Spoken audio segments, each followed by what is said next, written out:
I'm going to break down the Baylor women's tennis roster and to give my thoughts on the ceiling and the floor for the team, not just for the Big 12, but nationally as well.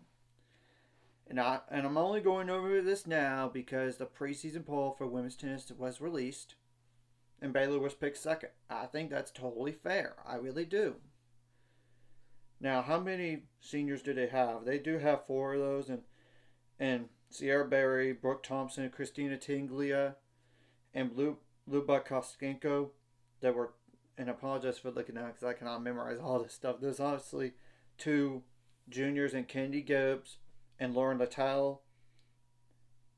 Now, sophomores, there's two of them, and Zuzana, aka Zuza Kabaka, and Lindsay Patton. And there's three freshmen, Nadong, Winfei Yu, and Nanika Sato. I will say Winfei Yu was not the best of the freshmen, but she really impressed this past fall. So I am not worried about the transition for her. Same thing goes for Nadong. So, and Nanika Sato was good coming in too. And so really, I feel better about the 1 through 7 in the singles lineup. I know there's only 6 single spots, but it's good to have a number 7. It's really good to have somebody that's good at number 7 in case of injuries. You know. Now, obviously, I will say they could change the lineup between now. I mean, during the season, you know. I really do think it's Christina Tinglia's spot to be at number 1 due to the experience. It wouldn't shock me if she's moved down, but I think she's going to be the court 1. Now, number 2, you could debate all you want. Because it could be Nadong. It could be her. It could be Nanika Sato. I mean, it's just telling the truth. One of those two. But I will say the number 3 spot is wide open. I think you could have like 4 players competing for that spot. So I really do think, or really 5 players if you want to include the potential core 2 option to being down at 3. So really, you have options, and I even think the number 7 player could potentially move up in the lineup to number 4. So really, it's not a bad problem. So, like Nanika Sato, Nadong, Candy Gibbs, Luba Kostenko, Winfei Yu are those players. Though I would think you can't not exclude Zuza Kabaka. She's improved too, so she could very well be in the singles lineup, to say the least. So really, the depth in the singles is better than a year ago, and it's a good problem.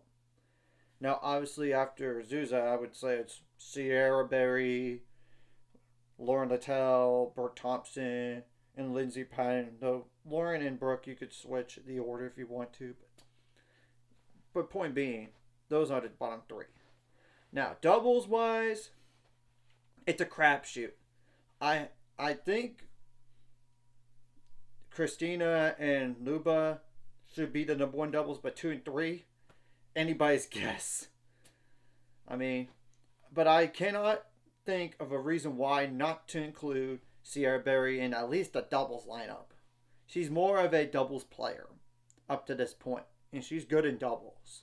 So I don't think that's an issue there. Though I will say Nanika Sato probably is not competing for the doubles lineup, but maybe she does improve in there and to be in the lineup but down the line.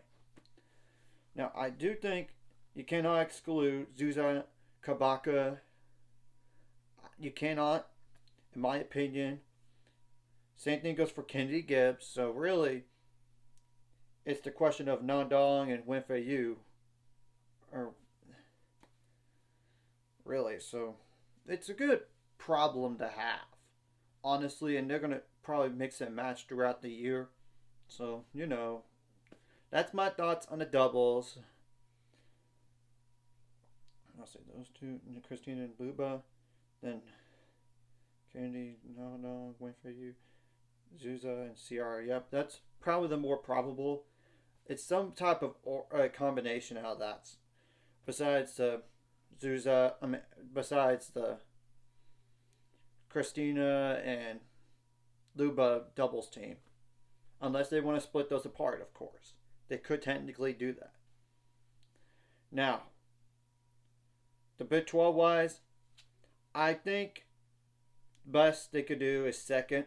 Yeah, I know they host Oklahoma State at home, but that's going to be a tough match. But I don't think this is going to be the same Oklahoma State team as a year ago. I don't. They lose the bottom half of the lineup, and their number 3 singles player, Lucia Pyre, tore ACL in the Sweet 16 match. I don't think she's played all fall long, and the question is, will she even play this year?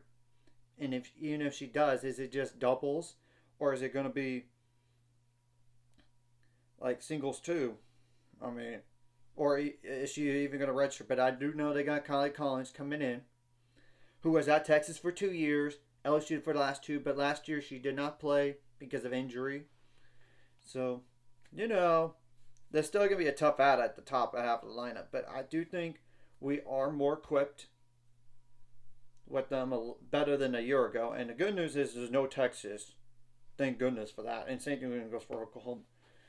I really don't think this team could be any higher than second in the conference, personally.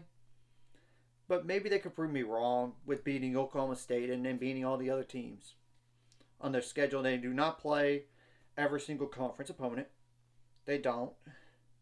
And Baylor's not even receiving. They're not even ranked right now in the preseason poll. But preseason polls don't mean anything. And granted, I know it's more of a talking point too for the Big 12 poll as well. So now the ceiling for the team, I think it's a Sweet 16, unless it's a very favorable matchup. Then maybe Elite 8, but even then it's pushing it. And they do need to win a lot of non-cons just to make sure they get that chance. And maybe they host the first 2 rounds of the NCAA tournament. I mean, maybe they do this year. And it all depends about the opponent, though. I'm just telling the truth.